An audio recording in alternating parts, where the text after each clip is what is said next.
तो लड़की इसीलिए छोड़ रहा हूँ, नहीं तो टांग तोड़ कर रख दूंगा तेरी। तुम मेरे हाथ क्या फूल तोड़ते रहेंगे? क्या बोली? थोपड़ा फोड़ कर रख दूंगा तेरा।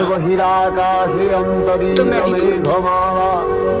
प्रकृतिरंतराकाशे जागरित ज्योतिर्मयी जगन्मातारागमन वार्ता आनंदमयी महामायार पतध्वनि असीम छंदे बेजे उठे रूपलोक ओ रसलोके अने नवभाव माधुरीर संजीवन ताई आनंदिता श्यामनी मातृकार चिन्मयी के मृदमयी ते आवाहन सर्वभूतेषु लज्जारूपेण संस्थिता नमस्तस्यै नमस्तस्यै नमस्तस्यै नमो नमः।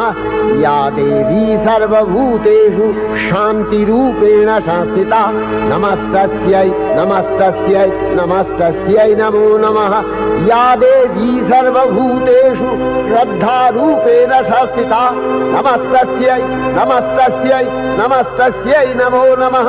या देवी सर्वभूतेषु कान्तिरूपेण संस्थिता नमस्तस्यै नमस्तस्यै नमस्तस्यै नमो नमः। या देवी सर्वभूतेषु लक्ष्मीरूपेण संस्थिता नमस्तस्यै नमस्तस्यै नमस्तस्यै नमो नमः।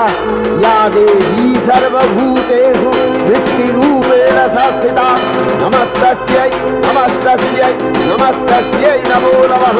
या देवी सर्वभूतेषु नीतिरूपेण संस्थिता नमस्तस्यै नमस्तस्यै नमस्तस्यै नमो नमः। या देवी सर्वभूतेषु दयारूपेण संस्थिता नमस्तस्यै नमस्तस्यै नमस्तस्यै नमो